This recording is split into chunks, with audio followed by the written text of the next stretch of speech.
और स्वायत्त शासन विभाग से जुड़ी बड़ी खबर आपको बता दें, प्रदेश में अब राजनीतिक नियुक्तियों का सिलसिला शुरू हुआ। कुल 33 नगरीय निकायों में मनोनीत किए गए पार्षद, 33 निकायों में मनोनीत किए गए कुल 196 पार्षद। स्वायत्त शासन विभाग ने इसको लेकर अधिसूचनाएं भी जारी कर दी है। तो जिसका सभी को इंतजार था, वो इंतजार अब खत्म हो चुका है। राजनीतिक नियुक्तियों का सिलसिला अब शुरू हो पड़ा है प्रदेश में, और इसी के तहत स्वायत्त शासन विभाग से जुड़ी बड़ी खबर आपको बता रहे हैं। कुल 33 नगरीय निकायों में पार्षदों को मनोनीत किया गया है। 33 निकायों में कुल 196 पार्षद मनोनीत किए गए हैं। स्वायत्त शासन विभाग ने इसको लेकर अधिसूचनाएं भी जारी कर दी है। तो लगातार प्रदेश में इसको लेकर आवाज मुखर हो रही थी। राजनीतिक नियुक्तियों का सभी को इंतजार था, और अब प्रदेश में राजनीतिक नियुक्तियों का सिलसिला शुरू हो पड़ा है। कुल 33 नगरीय निकायों में पार्षदों को मनोनीत किया गया है। बता दें, 33 निकायों में कुल 196 पार्षदों को मनोनीत किया गया। स्वायत्त शासन विभाग ने अधिसूचनाएं भी इसको लेकर जारी कर दी है। तो लगातार इसको लेकर आवाज मुखर हो रही थी कि आखिर राजनीतिक नियुक्तियों का सिलसिला कब शुरू होगा प्रदेश में। अब ये सिलसिला शुरू हो गया। सहयोगी अभिषेक हमारे साथ जुड़ चुके हैं। अभिषेक, देखिए, सभी को इंतजार था, अब क्या वो इंतजार खत्म हो गया, चूंकि प्रदेश में राजनीतिक नियुक्तियों का सिलसिला शुरू हो पड़ा है? देखिए, अगर निकायों के लिहाज से बात करें तो ये एक बार फिर से जो है राजनीतिक नियुक्तियों का सिलसिला शुरू हुआ है। इससे पहले भी एक दौर में जो है कई निकायों में राजनीतिक नियुक्तियां की गई थी। अब एक बार फिर, अब ये दूसरा दौर कह सकते हैं कि दूसरे दौर में भी जो है 33 निकायों में कुल 196 पार्षदों की नियुक्ति की गई है। ये पार्षद मनोनीत होते हैं। इनके जो है सरकार की ओर से इनका मनोनयन किया जाता है, और ये पूरी तरह से विशुद्ध रूप से राजनीतिक नियुक्तियां कहलाती है। इसमें नगर परिषद भी शामिल है, नगर पालिकाएं भी शामिल है, जिनमें ये नियुक्तियां की गई हैं। और कुल 196 पार्षदों को मनोनीत इसमें किया गया है। अगर हम बात करें नगर पालिका शाहपुरा तो उसमें 6, नगर परिषद प्रतापगढ़ में 8, नगर पालिका राजाखेड़ा में 6, नगर पालिका अंता में 6, मांगरोल में 2, नगर परिषद बाड़मेर में 2, नगर पालिका बालोतरा में 3, नगर परिषद डूंगरपुर में 8, बालोतरा में 3, नगर परिषद डूंगरपुर में 8, नगर पालिका सागवाड़ा में 6, नगर पालिका नैनवा में 6, नगर पालिका खेड़ले में 6, नगर पालिका भीनमाल में 6 और नगर परिषद सुजानगढ़ में 8 पार्षदों की नियुक्ति की है। तो इस तरह से जो 33 निकाय हैं उनमें 6 से 8 या 5 इस तरह से पार्षदों की नियुक्ति की गई है, और अलग अलग निकायवार, जिलेवार अधिसूचनाएं स्वायत्त शासन विभाग की ओर से जारी की गई हैं। जी बिल्कुल अभिषेक, तमाम जानकारी के लिए बहुत बहुत शुक्रिया आपका। और इसी खबर पर ताजा अपडेट के साथ हमारे लिए जयपुर से ब्यूरो चीफ योगेश शर्मा भी जुड़ चुके हैं।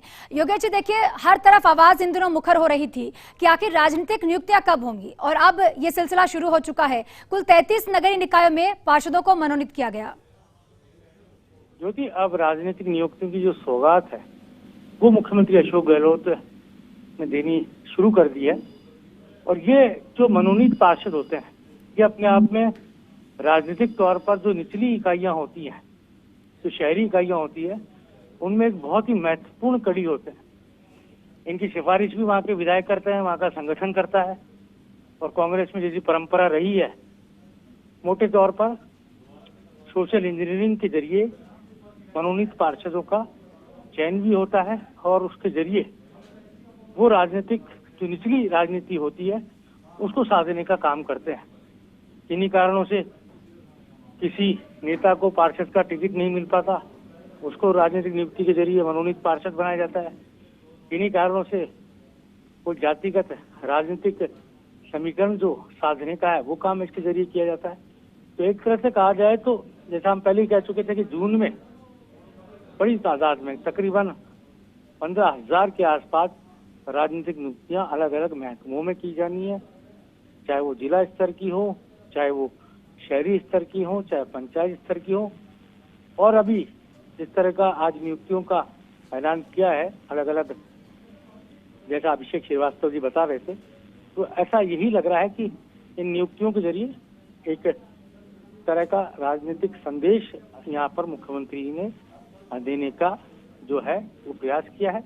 और जो डिमांड लगातार आ रही थी, कार्यकर्ता में जोश बढ़ता है जब उसे सरकार, अपनी सरकार में भागीदारी मिलती है, उसे अपनी सरकार में वो मेहनताना मिलता है जिससे पहले उन्होंने चाहे चुनाव का कालखंड हो, चाहे उन्होंने संगठन की मजबूती के लिए काम किया हो, तो उसका पारितोषिक उनको दिया जाता है। तो एक ऊर्जा जो है वो बूस्ट वहाँ पर कार्यकर्ताओं में की जाती है। कोई भी संगठन, कोई भी सरकार तभी सक्सेसफुल होती है जब उसकी पार्टी का कार्यकर्ता मजबूती के साथ उसके साथ खड़ा नजर आता है। तो वो संदेश यहाँ मुख्यमंत्री ने देने की प्रयास किया। जी बिल्कुल योगेश जी, कार्यकर्ताओं में जोश इसके माध्यम से जरूर भरेगा, क्योंकि सरकार में जब उन्हें एक अहम जिम्मेदारी मिलेगी तो बेहतर जब जिम्मेदारी मिलेगी, और वो जिम्मेदारी जिसका इंतजार किया जा रहा था, बार बार ये आवाज उठ रही थी कि वो कार्यकर्ता जो पार्टी में मेहनत कर रहे हैं, जो काम कर रहे हैं, उन्हें एक बेहतर जिम्मेदारी दी जाए।